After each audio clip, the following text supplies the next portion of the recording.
Hi, I'm Thomas. I'm one of the co-founders and lead engineer at LocalStack.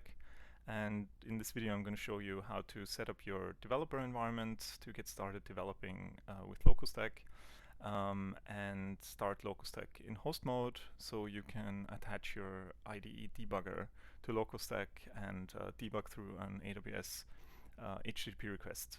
So that will get you started with developing LocalStack itself. So there are two repositories that are relevant for developing in the open source community version, and let's just clone those. One is the LocalStack core repository. Organization name is LocalStack. The repository name is LocalStack. Let's just go ahead and clone this. And another repository that plays a big role is Moto. So Moto is one of the dependencies of LocalStack. It doesn't make sense to have the source code of all of the dependencies in your IDE, but we depend so much on Moto and we often make changes there that it makes sense. So I have both repositories cloned. One thing that I should mention is to start LocalStack in host mode and to build it locally, you need a few dependencies. So you should have Java installed, the Java compiler. I think anything above Java 11 will do the job. You should have Node installed, some version along the line. Version 16 works fine. And you should have npm installed. You should also have Python 3.10 installed. This is what we currently use in the Docker container, so you should make sure that whatever you run in host mode runs in the same Python version as what we use in the container, so you have the similar environment. Obviously, this changes over time and we'll upgrade to 3.11 at some point. Okay, so once you have all of that set up, you can go into the LocalStack repository. We have a makefile in here that will help you set up sort of the developer environment for starting LocalStack in host mode, and you can run make usage to actually show the different make targets that are available. Currently, what's just interesting is basically make install. So make install will create a new virtual environment for you and install several setup tools, dependencies that you need to build LocalStack locally. We depend on also some third-party dependencies that we fetch and extract. So those are all part of the make install target. You can see that downloads also LocalStack X, which is our pro extensions. This is not downloading the actual source code, just basically the compiled LocalStack Pro extensions. So you don't need to worry about those when developing for the LocalStack community version. So this just takes a while. Okay, so once the make file, the make target make install has completed successfully, you know that all your developer dependencies are set up correctly. What we're going to do now is we're going to install Moto locally. So we have Moto installed now in our dependencies here. So I'll just activate the virtual environment for a second and then run pip list, and you should see all of the dependencies that LocalStack has that we've just installed. And if you grab Moto, you see that it has Moto X is our fork of Moto that we have installed, and we're going to install the Moto version that we cloned locally into this repository. So once it's important that you have the virtual environment activated, and then you can run pip install -e, which stands for editable, and you point it to the relative path of Moto. So what this does is it will resolve all of the Moto dependencies that are necessary. Actually, it's already done that because it's downloaded Moto X and all of the necessary dependencies previously, but now you have it installed locally. Basically, it just links the other repository. So now if you make changes in Moto on your local machine, so in this other repository here, when you make changes to the code here, it will be picked up when you start LocalStack from this repository. So you don't actually not necessarily need to set up any developer environment of Moto, and I'll show you that in a second. Okay, so now that we have LocalStack and all of its dependencies installed locally, let's just go ahead and try to start it in host mode. So what I'm going to do is I'm just always going to check that I have the virtual environment activated. So here you can see the pip command points to this virtual environment, which is good.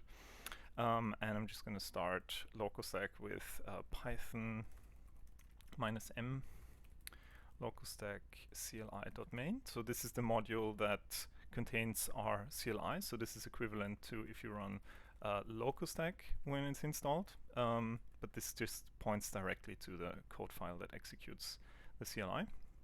I'll just go ahead and start in host mode and see whether that works. So you can also see now that it's downloading some additional third-party dependencies. When you start LocalStack in host mode, it creates for you in the repository that you're currently in a folder called file system. And let's run tree on this, try it maybe with less depth. You can see that it actually reflects the file system as it would be inside the container when you run LocalStack start, and it spins up the container. So you can see etc, you can see userlib LocalStack, which contains our static third-party dependencies, and varlib LocalStack, which contains variable dependencies, which is actually the LocalStack volume directory, which is mounted into the container. So now you have basically all of that stuff running locally, so you can run it in host mode. Okay, so this looks good. This is you can see the ready marker here. So this indicates that LocalStack has started correctly. Let's just try and give the health endpoint a curl. So LocalStack has some internal endpoints at _LocalStack, and you can call the health endpoint, for example. Let's move this -v. And you can see that all of the services are listed. I also recommend installing JQ. This is a very useful JSON command line processor. So we work a lot with JSON endpoints, and it helps you just work in the CLI. Okay, so we can see that all of the services are available, and LocalStack has started successfully. So I'm just going to bring up my IDE now. Most of us use PyCharm. You're of course free to use any other developer environment, but most of our tutorials are for PyCharm. So I'm just going to go ahead and open this project. You don't need to create a new project. You just need to click open and then select this particular, what we checked out. So I have this here in LocalStack dev. And here's the LocalStack repository that I cloned and just installed. I'm just going to click OK, and you trust the project. And this may take a while as it's now indexing all of the dependencies and the code files. So what we're also going to do is we're going to attach Moto to this project. So I'm just going to again open this particular folder here and say trust project, and then I'm going to, this is important, attach the project to this project here. So this means that the code is added here, and what PyCharm does for you is when you start some application, for example the LocalStack application, it will put these projects that are, or modules that are attached here in your IDE into your Python path. So again, that when you modify code here in Moto, when you start LocalStack, it will actually use the code from your attached projects here. So you can see that PyCharm is still indexing the project, and this takes a while. It's a background task, but for you to be able to navigate the code, you will have to wait until the index is complete. So now that indexing has completed, it's asking me to configure an interpreter. This is important. You should configure the interpreter from your virtual environment. So we're going to add a new interpreter here. We add the local interpreter, and don't create a new one, create an existing one, or use an existing one rather. And you can point it to venv and bin, and then point it to Python, the Python binary in here.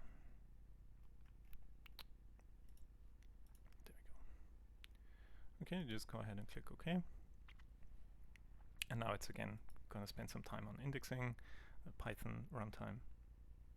And once that is complete, we can go ahead and create a new run configuration. So the thing that we want to run is the CLI that I started earlier.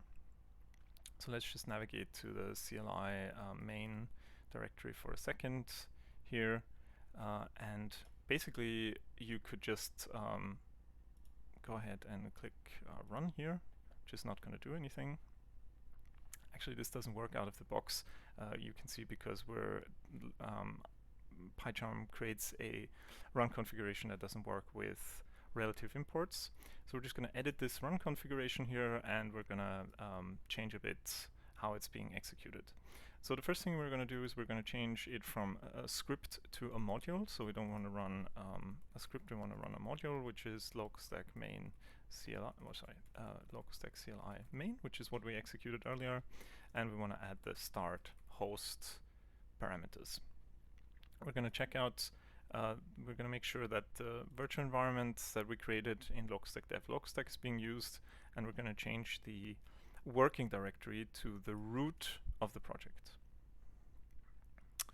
And here you can see these two options here: add content roots to Python path and add source root to Python path. Is what I said earlier, is that whatever's attached to your project actually gets added to the Python path. Okay, so let's go ahead and click OK, and let's start this in debug mode.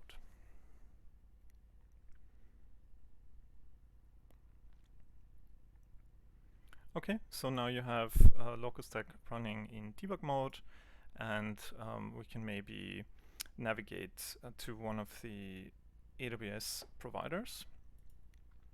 So LocalStack is organized, the LocalStack providers are organized into the services directories, the services package, and you can see each AWS service has its own package in here.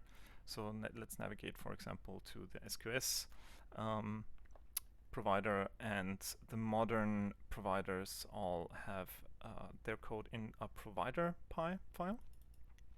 So this is where you will find the API stubs implemented. So I'm just going to search for SQS provider here. So here you can see the class. This is the our SQS provider implementation, which implements the SQS API. I'm going to make another video about these core concepts of LocalStack and explain to you how the framework works that we use, how we generate the code for the API stubs. For now, it's just important to understand that the provider code is implemented in these provider py files. So I'm going to navigate down here. SQS, if you don't know, is a managed queuing system, and there are resources around SQS are queues that you can create, list, put messages into, and so forth. And for now, I'm just going to create a new queue for you, and we'll debug through the create queue requests. So I'm just going to find the operation. These methods here map directly to the AWS operation, and we're just going to set a breakpoint here. So now if I open up a terminal, what's also useful to have, just going to check that I'm in the, yes, is the AWS local CLI. If you don't have that installed, you can run pip install AWS CLI local. And that allows you to make AWS requests with the AWS CLI directly against LocalStack. So I'm just going to run AWS local, let's say SQS list queues just for a second. Okay, so that seems to work. Let's check the debug output that actually something happened. Okay, so that seems to work. So you can actually see here that I have trace logging enabled. I have a run configuration profile that activates that by default. I'll show you that in a second. Okay, so now if we run instead, let's call create queue, and let's just add a queue name is my test queue or something. Okay, so when I run this, the debugger will jump in here. I would suggest to cancel this request, otherwise the underlying SDK will retry the request because the IDE is now blocking, and your debugger will keep jumping to the same breakpoint. If we look in the debugger window in the call stack, this is the first interesting thing to look at, is to understand how this HTTP request actually gets dispatched to this particular method. So you can see these brownish underlying calls here are from external libraries. So this is actually the web server, and here is the first instance where the request arrives in our codebase. So if you read the LocalStack core concepts document, that goes into detail of how our HTTP framework is structured, what the WSGI gateway is, and how the request is processed. But very basically, we have this gateway abstraction that is receiving the HTTP request and then processing the request to a thing we call the handler chain. And our AWS handler chain, or sorry, the handler chain for the LocalStack application sits in the LocalStack AWS gateway. And you can see here all of the request handlers that make up basically LocalStack. So you can see that they're written in an imperative way, so you actually know what's going on. You can see that there's a handler to parse the service name, which finds out where the request is supposed to be going to. So this particular request goes to SQS, and the service name parser is responsible for finding out that this particular request needs to go to SQS. Down here we have a service request parser that takes the HTTP request, parses it, and then translates it into a request that we can dispatch to the particular service implementation. And this is done by the skeleton. The skeleton is, in the classic remote procedure call terminology, the thing that's invoking a remote object, and the remote object is just the SQS provider in this case. Okay, so this is really briefly, and as I said, you can look up details in the LocalStack core concepts document, how a request gets dispatched and how you can now debug through a request. And for example, here we can now see that the attribute being passed is the test queue, and if you want, you can step through these individual just commands and see what's going on. The state of providers is typically stored in what we call backends. So this particular backend is for a particular region, an AWS region. In this case, you can see it's US East 1, just the default region. And when we create queues, for example, or any other resources, we store them in backends.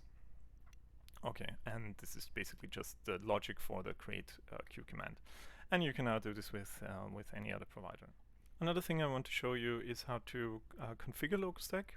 So LocalStack has a config.py where we bind environment variables, parse them to in Python variables.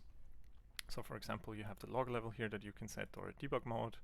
And if you want to configure that in your run configuration, just edit it, and here's you can set environment variables in IntelliJ for this particular run configuration here, and you can just say, for example, lslog equals trace. So that will give you a very verbose log output, including all of the request dictionaries and responses, including HTTP headers and so forth. So that can be very useful. So you can either do that, or you could navigate into your .localstack directory in your home directory, and in here you can create run configuration profiles. So run configuration profiles have a name. By default, the default.env is started. You can also configure which profile should be loaded by adding --profile to your LocalStack start command, and then, for example, say dev, and then this particular profile will be used. And if we look at this file here, for example, you can just see that it's a list of environment variables that will be loaded by default. So here I'm setting lslog trace, and these are some variables for testing that we can get into in different documents or different videos.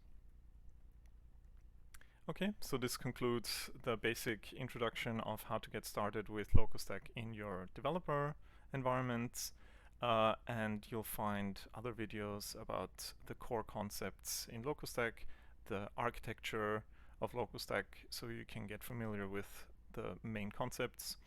and make another video of how to actually make a contribution in LocalStack.